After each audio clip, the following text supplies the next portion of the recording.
حضرت گنگوہی رحمۃ اللہ علیہ اتنے بڑے عالم تھے کہ اپنے وقت کے علماء ان کو ثانی ابو حنیفہ کہتے کہ بھی اللہ نے ہمیں یہ دوسرا امام ابو حنیفہ دیا۔ ثانی ابو حنیفہ ہی نہیں بلکہ رشید احمد گنگوہی کو تو اس کتاب مرثیہ کے صفحہ نمبر 5 پر دیوبندیوں کے شیخ الہنود نے جنید و شبلی و ثانی ابو مسعود انصاری رشید ملت و دین غوث اعظم قطب ربانی تک کہا ہے، بلکہ سامعین اسی کتاب کے اسی صفحہ پر رشید احمد گنگوہی کو بانی اسلام کا ثانی بھی لکھا گیا ہے، جیسا کہ آپ یہاں دیکھ سکتے ہیں۔ لیکن دیوبندیوں کے حکیم الامت اشرف علی تھانوی اپنی اس کتاب جس کا نام ہے ذکر الرسول، اس کے صفحہ نمبر 17 پر کہتے ہیں کہ خوب سمجھ لیجئے کہ بانی اسلام خدا تعالی ہیں۔ مطلب دیوبندیوں نے پہلے رشید احمد گنگوہی کو امام اعظم ابو حنیفہ رحمۃ اللہ علیہ کا ثانی بنایا، پھر کچھ اور آگے بڑھا اور صحابی رسول حضرت ابو مسعود انصاری رضی اللہ تعالی عنہ کا ثانی بنا دیا، اور پھر جب دیوبندیوں کے حوصلے مزید بڑھے تو اللہ تبارک و تعالی کا ثانی بھی رشید احمد گنگوہی کو بنا دیا، یعنی دیوبندیوں نے اپنا دوسرا خدا رشید احمد گنگوہی کو بنا لیا۔ لیکن تعجب کی بات یہ ہے سامعین و ناظرین کہ دیوبندیوں کا یہ دوسرا خدا مرنے سے پہلے اندھا ہو گیا تھا۔ جی ہاں، مرنے سے پہلے رشید احمد گنگوہی اندھا ہو گیا تھا، اور حقیقت یہی ہے۔ اور اگر آپ ثبوت دیکھنا چاہتے ہیں وہ بھی دیوبندیوں کے گھر سے، تو اس ویڈیو کو آخر تک ملاحظہ کیجیے۔ تو چلتے ہیں اپنے موضوع کی طرف۔ قاتل کرد کریں گے ہم ہیں بریلی والے۔ تو سامعین و ناظرین، دیوبندیوں کے دوسرے خدا رشید احمد گنگوہی کے اندھے ہونے پر اگر آپ ثبوت چاہتے ہیں تو اس کے لیے سب سے پہلے پیش ہے دیوبندیوں کے گھر کی نہایت ہی مشہور کتاب ارواح ثلاثہ۔ یہ وہی کتاب ہے جس کے بارے میں طارق مسعود کے ممدوح اور خیر خواہ انجینئر محمد علی مرزا نے کیا کہا ہے، یہ سن لیجئے۔ ارواح ثلاثہ اشرف علی تھانوی نے کتاب لکھی ہے، یہ وہی کتاب ہے، وہی میاں ہاں، یہ وہی کتاب ہے ارواح ثلاثہ، جس میں رشید احمد گنگوہی صاحب قاسم نانوتوی صاحب کو پبلکلی اپنے ساتھ چارپائی پہ لٹاتے ہیں، پھر عاشق صادق کی طرح ان کی طرف چہرہ کر کے ان کے سینے پہ ہاتھ رکھتے ہیں۔ وہ کہتے ہیں حضرت لوگ کیا کہیں گے؟ وہ کہتے ہیں میاں کہنے دو جو لوگ کہتے ہیں۔ ہاں، یہ وہی کتاب ہے ارواح ثلاثہ۔ اسی کتاب ارواح ثلاثہ کے صفحہ نمبر 230 پر دیکھیں کیا لکھا ہے دیوبندیوں نے۔ لکھا ہے کہ حضرت اس وقت آنکھوں سے معذور ہو چکے تھے۔ یہ کس کے بارے میں کہا گیا ہے؟ رشید احمد گنگوہی کے بارے میں۔ اب اس واقعہ کو سمجھنے کے لیے اوپر سے دیکھیے کیا لکھا ہوا۔ لکھا ہے خان صاحب نے فرمایا کہ حضرت گنگوہی نے مولوی محمد یحییٰ صاحب کاندھلوی سے فرمایا کہ فلاں مسئلہ شامی میں دیکھو۔ مولوی صاحب نے عرض کیا کہ حضرت وہ مسئلہ شامی میں تو ہے نہیں۔ فرمایا یہ کیسے ہو سکتا ہے؟ لاؤ شامی اٹھا لاؤ۔ شامی لائی گئی۔ حضرت اس وقت آنکھوں سے معذور ہو چکے تھے۔ شامی کے 2 ثلث اوراق دائیں جانب کر کے اور 1 ثلث بائیں جانب کر کے انداز سے کتاب ایک دم کھولی اور فرمایا کہ بائیں طرف کے صفحہ پر نیچے کی جانب دیکھو۔ دیکھا تو وہ مسئلہ اسی حصہ میں موجود تھا۔ سب کو حیرت ہوئی۔ حضرت نے فرمایا کہ حق تعالیٰ نے مجھ سے وعدہ فرمایا ہے کہ میری زبان سے غلط نہیں نکلوائے گا۔ تو سامعین و ناظرین، اس صفحہ پر آپ نے صاف صاف پڑھ لیا کہ خود دیوبندی نے یہاں لکھا ہے کہ رشید احمد گنگوہی اس وقت آنکھوں سے معذور ہو چکے تھے۔ لیکن سامعین، آپ کو شاید معلوم نہیں ہو، دیوبندی بڑے چالاک ہوتے ہیں اور اپنے مولوی کو بچانے کے لیے کسی بھی حد تک گر سکتے ہیں۔ لہٰذا اب دوسرا حوالہ ملاحظہ فرما لیجئے، جس کے لیے پیش ہے یہ کتاب جس کا نام ہے قصص الاکابر۔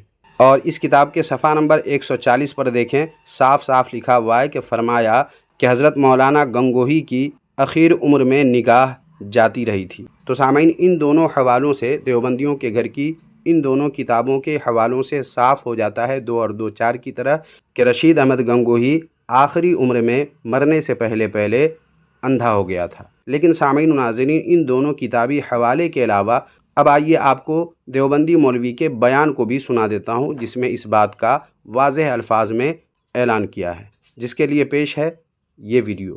سنیں یہ کیا کہتے ہیں۔ ہمارے حضرت گنگوہی نور اللہ مرقدہ آخری زندگی میں بلائنڈ ہو گئے تھے، نابینا ہو گئے۔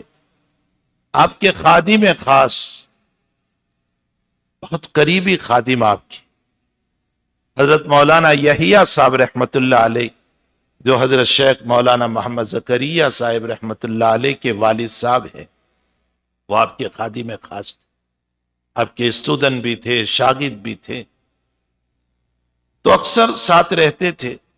اور حضرت کو جب کوئی خاص بات فرمانی ہوتی تھی حضرت گنگوہی کو، تو چونکہ بلائنڈ تھے، نظر نہیں آتا تھا، تو پوچھتے تھے مولانا یحییٰ یہاں کوئی ہے تو نہیں نے، کون لوگ ہے یہاں؟ تو ایک مرتبہ فرمایا کہ مولانا یحییٰ یہاں کون کون ہے؟ فرمایا حضرت کوئی نہیں، میں ہوں اور الیاس ہے۔ الیاس حضرت مولانا الیاس صاحب رحمۃ اللہ علیہ، جو مولانا یحییٰ صاحب کے چھوٹے بھائی، جنہوں نے ہمارے اس دعوت و تبلیغ کے کام کو شروع کیا۔ فرمایا حضرت میں ہوں اور الیاس اور کوئی نہیں ہے۔ حضرت گنگوہی نے فرمایا میں خاص بات تمہیں کہنا چاہتا ہوں، تم دونوں پلے باندھ لو، یعنی دل پر لکھ لو، اللہ کا نام غفلت سے بھی لوگے تو اللہ کی رحمت متوجہ ہو جائے گی۔ اللہ کا نام غفلت سے بھی لوگ۔ تو سامعین و ناظرین، دیوبندیوں کے گھر کی دو مشہور کتاب ارواح ثلاثہ اور قصص الاکابر کے حوالے سے اور دیوبندیوں کے اس مولوی جی کے بیان سے، جسے ابھی آپ نے ملاحظہ فرمایا ہے، صاف ہو گیا کہ دیوبندیوں نے اپنے جس مولوی رشید احمد گنگوہی کو امام ابو حنیفہ رحمۃ اللہ علیہ کا ثانی بنایا، صحابی رسول حضرت ابو مسعود انصاری رضی اللہ تعالی عنہ کا ثانی بنایا، بلکہ اللہ تبارک و تعالی کا ثانی بنا ڈالا، دیوبندیوں کے اسی مولوی رشید احمد گنگوہی کو اللہ تبارک و تعالی نے دنیا والوں کے لیے ایسا نشان عبرت بنا دیا کہ مرنے سے پہلے اسے اندھا کر دیا۔ اب ہو سکتا ہے سامعین و ناظرین کہ آپ میں سے بعض حضرات کے حاشیۂ دل و دماغ پر یہ بات سوال بن کر ابھرے کہ آخر کچھ تو وجہ رہی ہوگی کہ جس کی وجہ سے اسے اندھا کر دیا گیا۔ اگر واقعی یہ سوال آپ کے ذہن میں آ رہا ہے تو سامعین و ناظرین اس کا جواب بھی آج سنتے جائیے۔ جواب یہ ہے کہ اصل وجہ اور اصلی جرم تو اللہ تبارک و تعالی ہی بہتر جانتا ہے، مگر بظاہر دیکھا جائے تو امام اہل سنت اعلیٰ حضرت امام احمد رضا خان حنفی قادری بریلوی رحمۃ اللہ علیہ کی شہرہ آفاق کتاب حسام الحرمین میں رشید احمد گنگوہی کے جس جرم عظیم کا ذکر ہے اور پھر اس پر جو فتوی کفر علماء حرمین شریفین نے دیا تھا، ایک وجہ تو یہ نظر آتی ہے، اور دوسری وجہ جو میری سمجھ میں آ رہی ہے وہ ضروری نہیں کہ صحیح بھی ہو، مگر جو سمجھ میں آ رہی ہے وجہ وہ میں بتا رہا ہوں، اور وہ یہ ہے جس کا تذکرہ خود دیوبندیوں نے کیا ہے، جس کے لیے دیکھیے دیوبندیوں کے گھر ہی کی اس کتاب کو، جس کا نام ہے تذکرۃ الرشید، اور اس کی جلد نمبر 2 کے صفحہ نمبر 100 پر دیکھیں کیا لکھا ہوا ہے۔ لکھا ہوا ہے کہ ایک بار بھرے مجمع میں حضرت کی کسی تقریر پر، کون حضرت؟ رشید احمد گنگوہی کی کسی تقریر پر ایک نوعمر دیہاتی بے تکلف پوچھ بیٹھا کہ حضرت جی عورت کی شرمگاہ کیسی ہوتی ہے؟ اللہ رے تعلیم سب حاضرین نے گردنیں نیچے جھکا لیں، مگر آپ مطلق چیں بجبیں نہ ہوئے۔ دیکھ رہے ہیں سامعین، اس دیہاتی نوعمر کے اس سوال پر حاضرین نے گردنیں نیچے جھکا لیں، مگر دیوبندیوں کے اس مولوی رشید احمد گنگوہی کو کوئی فرق نہیں پڑا، بلکہ اس نے رشید احمد گنگوہی نے بے ساختہ فرمایا جیسے گیہوں کا دانہ۔ استغفر اللہ ثم استغفر اللہ۔ اب سامعین و ناظرین، آپ حضرات آج کی اس ویڈیو کے تعلق سے کیا سوچتے ہیں؟ آپ کی رائے کیا ہے؟ کمنٹ باکس میں ضرور لکھیے۔ ویڈیو کو لائک کیجیے، ہائپ کیجیے، اور اپنے دوست احباب میں جتنا شیئر کر سکتے ہیں کر دیجیے، تاکہ لوگوں کو معلوم ہو کہ جو اللہ رب العزت پر جھوٹ کا عیب لگاتا ہے اس کا انجام کتنا خطرناک اور کیسے اللہ تبارک و تعالی اس کو دنیا کے لیے نشان عبرت بنا دیتا ہے۔